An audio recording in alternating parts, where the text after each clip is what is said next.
Hi, today I'm going to give you a consistency motivation in order to combat those tendencies towards procrastination. Now, I know that small daily consistencies can lead to massive results. So how can I be more productive more often?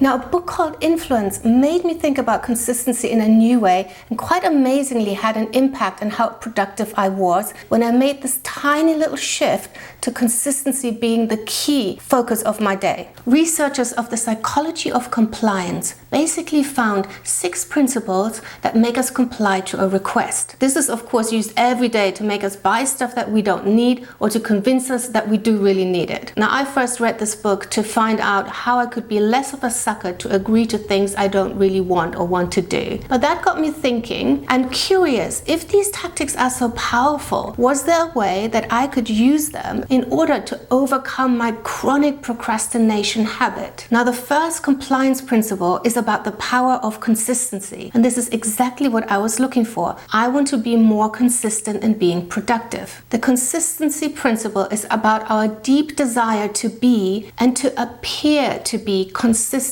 with what we have already done. So, for example, if you see yourself as an environmentalist, you're more likely to act consistently with this self-image if you're being asked to choose between a car or a bicycle. If you choose a car, you might feel like a hypocrite. In psychology, that's called cognitive dissonance. It's where the mind and the action don't match. So I started to wonder, how do I see myself in terms of working? Do I see my work flowing easily, or do I imagine it's like a pretty tough pulling teeth kind of process? Well, I can tell you, so far I've been a very consistent serial procrastinator. So here are the 5 things that will help change that.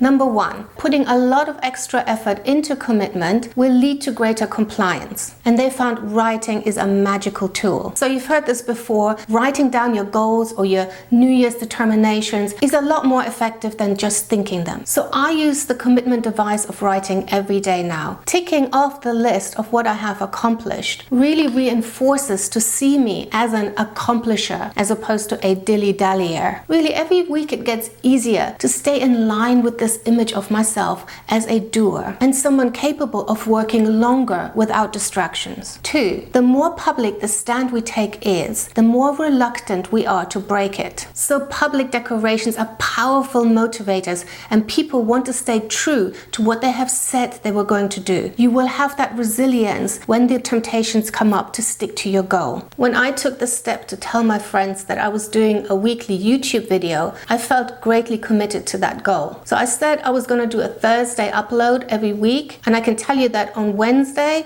I started to get really anxious to get this video done. I'm still procrastinating for 3 or 4 days, but in the end I am getting my upload done on time. So the invisible witnesses are holding me accountable. So number 3, commitments that require a great cost in terms of pain, effort, or finance have an even greater influence on us to comply. So paying for an item usually makes it seem more valuable than if it is free. For example, we would expect higher tuition fees and tougher entrance exams for Oxford University than for a community college. The effort and the cost has to be consistent to what we consider its value to be. Now, I've learned that if I pay for a dance class up in advance, I'm very likely to go. However, if I leave it to the last minute to make a decision, then I'm usually gonna kind of get lazy, or something comes up, or I'm gonna find some excuse and I end up not going. So for me, to pay up front is the commitment to myself that I'm actually going to go. This payment tactic really helps me commit to my fitness.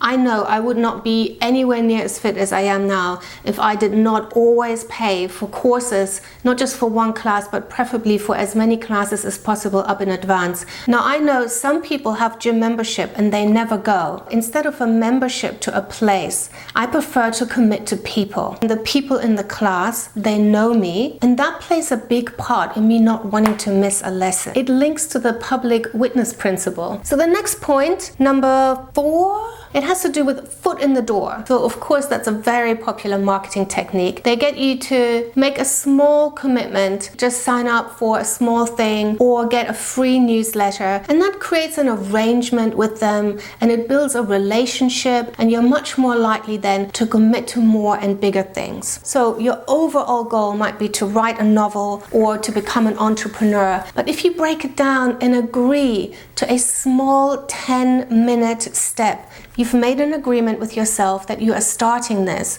And it is incredible how, I think I said that in a previous video, how once you get started, very often there is that relationship to the work you're doing that builds, and you feel much more likely to want to continue it. So agree to do small things, and all those small things will build up to something greater. Lastly, which I think is point 5 now, it is to be consistent with all these points. So you need to consistently do all these little small adjustments daily, weekly, and over a long period of time in order to truly build new habits. So to summarize, create a self-image of who you want to be and be consistent with it. Write your goals down every single day to make that effort. Share your goals with your friends, with your family, maybe social media. Make some kind of public commitment, even if it kills you. Believe me, it is really highly embarrassing to start something new, but just do it. Pay for things up front. Pay and invest in yourself. And then fifthly, agree to small things at a time. Break everything down to get started. And then lastly, be consistent at all times. I hope this was helpful. If you found it thought-provoking, interesting, please leave a comment, start a discussion, subscribe, like, and thank you.